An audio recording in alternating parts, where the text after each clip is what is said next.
Portugal have failed to directly qualify for the 2022 World Cup and will now have to go through the revamped playoff route if they hope to book a place at the Qatar World Cup. As Mitrovic headed the qualification clinching goal into the back of the net for Serbia, it didn't come as a surprise.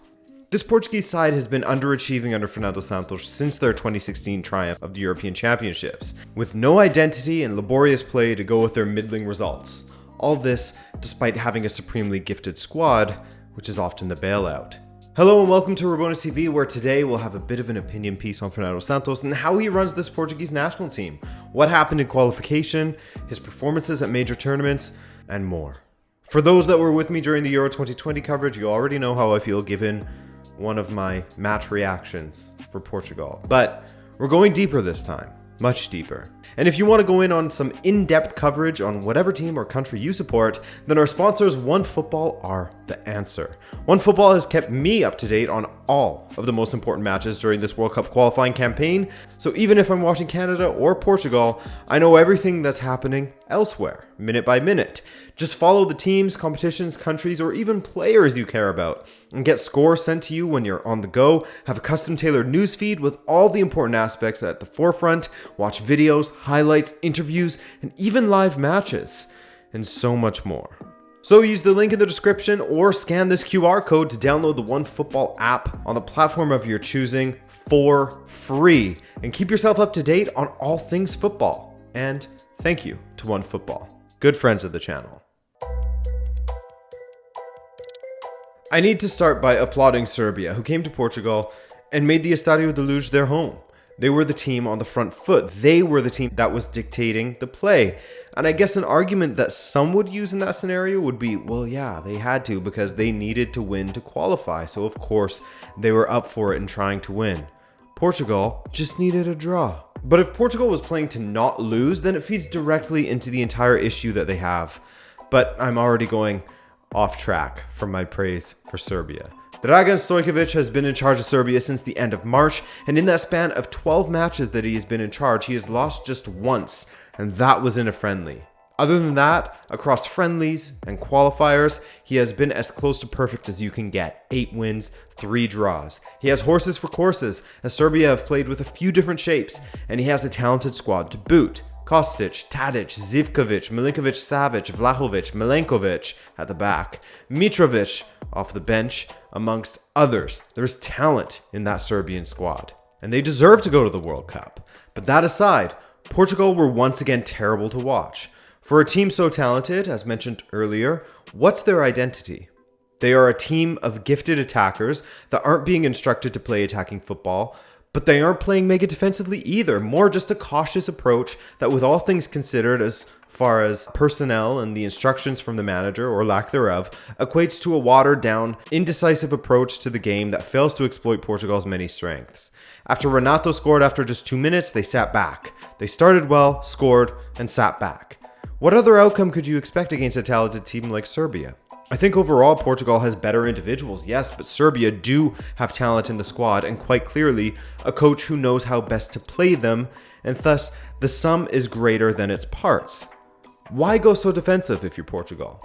And that order comes from the coach, make no mistake about it. Why take your foot off the gas? Why switch to a back 5 or back 3, however you want to look at it, at the end of the match with 3 center backs, 2 wing backs, and 2 holding midfielders, and Ruben Neves and João Palhinha, all on the pitch at the same time if you aren't playing for the draw? As Santos said, Portugal weren't after the match. It's ridiculous stuff, horrifying stuff really, given the personnel on this team versus the product on the pitch. The sum is lesser than its parts when it comes to Portugal. Bernardo Silva himself said after the game that they were bad, that there wasn't even a 10-minute period where they were consistently superior to Serbia. A compliment to Serbia and an indictment on the coach and the approach of the team, or at the very least, the lack of preparation and game management from said coach. Why switch to 3 center back formation at the end of the game when you are playing at home and when Portugal have literally never played with that formation before, or at the very least have never started a match that way, according to the data I have? Most of the defenders who are on that pitch do not play with 3 center backs for their club. In fact, You guys are going to love this. Fernando Santos himself has barely ever utilized a 3 at the back formation in his managerial career. I found 3 instances in which Fernando Santos played with a 3-5-2 formation across this entire career, and 2 in which he played with a 3-4-2-1. With the 3-5-2, he hasn't won a match. With the 3-4-2-1, he won once. The most recent of these back 3 matches, 2008, 13 years ago. So that's one aspect out of the way. Serbia are good, and Stojkovic and his squad deserve credit. The other thing that people keep on bringing up in defense of Santos is this: the goal that wasn't given in the reverse fixture. Yes, absolutely that should have been a goal. But it shouldn't have been the decisive moment in Portugal's campaign. So yes, that is some tough luck for Fernando Santos, but that doesn't excuse the big issue here: how Portugal play poorly under him and have been doing so for a long time. Just look to that draw away to Ireland where Portugal was horrible. They had an expected goals of 0.56. That's not good enough. And remember, Pepe was only sent off in the 81st minute. Or better yet, look to the first match against Ireland, which was played in Portugal, in which Ronaldo scored in the 89th to equalize, and then in the 96th to win it for Portugal. All of this coming after Ronaldo had slapped an Irish player in the face prior to taking the penalty, which when you raise your hand to an opponent's face, it's a red. Call it a soft red or whatever you want, but when you bring your hand to an opponent's face like that, you're getting sent off if the ref sees it. But since there's no VAR in qualifying, he stayed on the pitch. The man who scored both the equalizer and the winner wouldn't have been on the pitch if qualifiers had VAR. Well, also, Portugal would have won that match against Serbia if there was VAR. So the lack of VAR giveth in one case and taketh away in another. And so now, Portugal find themselves in a playoff situation where anything can happen, really. UEFA has done away with the 2-legged playoffs, where the winners are automatically sent to the World Cup after winning their 2 legs. Instead, the playoffs will resemble the UEFA Nations League Final Four, in which they are single match elimination. One-off matches, anything can happen. 12 teams take part, divided into 3 different paths, of which the winners of each of those 3 paths will be sent to the World Cup. Who Portugal plays at this point is unknown. We'll know on November 26th. They will be seeded, so they will play their semi-final at home, which is good. I guess that's a glass half full for Portugal. But if you think that this will be easy, then guess again. The teams involved in the playoffs at the time of recording this video: Italy, North Macedonia, Poland, Portugal, Russia, Scotland, and Sweden. They're still to be joined by Wales or the Czech Republic, Finland or Ukraine, and one of the Netherlands, Turkey, or Norway. Portugal will have to play much better than they have recently against the likes of Serbia and Ireland in order to get past any of the teams mentioned. By the way, a quick plug for my podcast: if you want to hear myself and my fellow podcast hosts talk about the European qualifiers as well as some South America and North America, let's go Canada, then do check that out much more in depth. Linked below in all capitals so you can't miss it.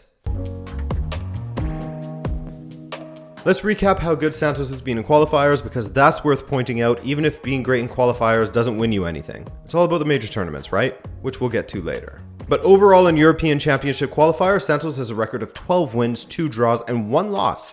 33 goals scored, 10 against, 2.53 points per game. Great on paper. World Cup qualifying: 14 wins, 2 draws, 2 losses, 49 scored, 10 against, 2.44 points per game. As expected, a big team like Portugal rolls through qualification. When you're playing against teams like Faroe Islands, Andorra, Luxembourg, ×2 actually, Latvia, Azerbaijan, respect to them, but you would hope Portugal would get the win, especially when they play how Santos sets them out to play for the most part, in order to not lose, and then nick a goal to win it. In his first qualification campaign for Euro 2016, Portugal won every game, but just by 1 goal in every match. That was, of course, due in part to not having the gifted squad he has now. With this current squad, they beat up on teams sometimes during the Euro 2020 qualifications. But like I said, you'd hope that they would beat up on these teams. They didn't beat up on Ireland, who is currently 51st in the world. Azerbaijan is 119th, Luxembourg 94th, Andorra was 144th back when Portugal faced them for 2018 qualifying. Hungary was 59th, Faroe Islands 93rd, and Latvia 148th. Switzerland were 16th, then moved up to 7th during 2018 qualifying, and Serbia is currently 25th. But the fact remains, in the last 2 qualifying campaigns, despite having a more talented squad, Portugal have finished 2nd in their group, once behind Ukraine and behind Serbia now. When they have a decent opposition in the group with them, they place behind them. The performances overall are dipping.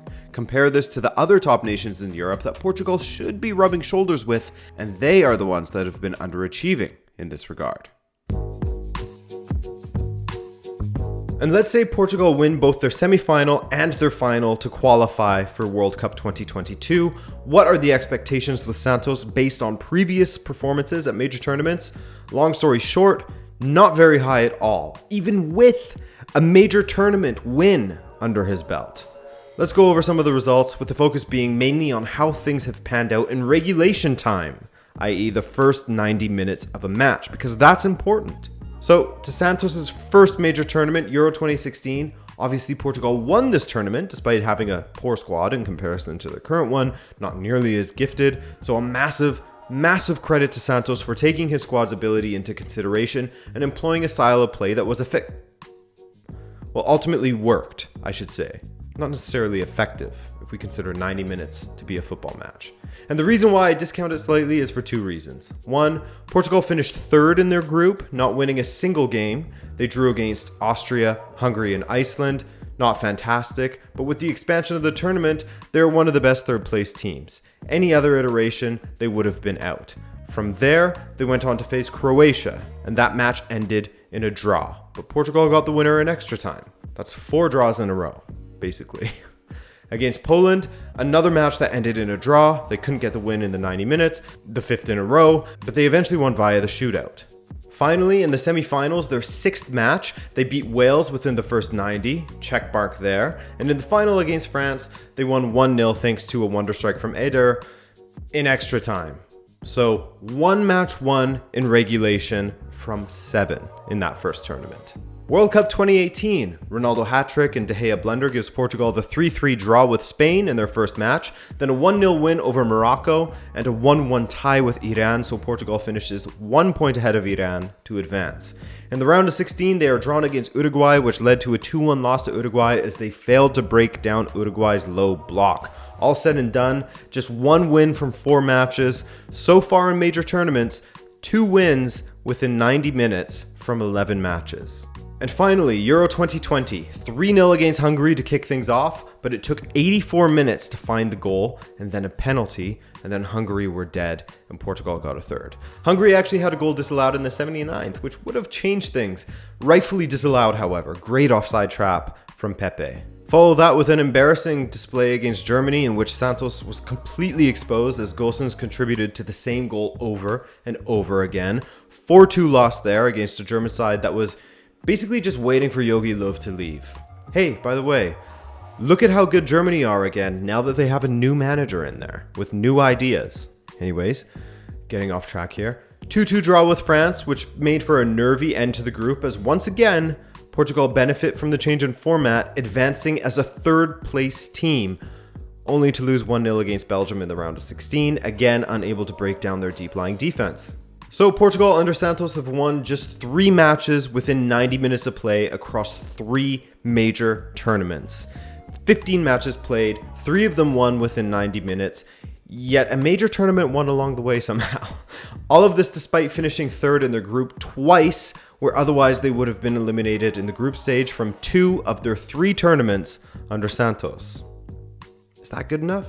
Of the 95 matches he's overseen, including friendlies, 15 of those matches have been in major tournaments, and his record there, despite winning Euro 2016, is quite damning, as you can see. When you count extra time and penalties, he has won 6 of 15 matches in major tournaments. So 40% win rate when you count the matches that go beyond the 90.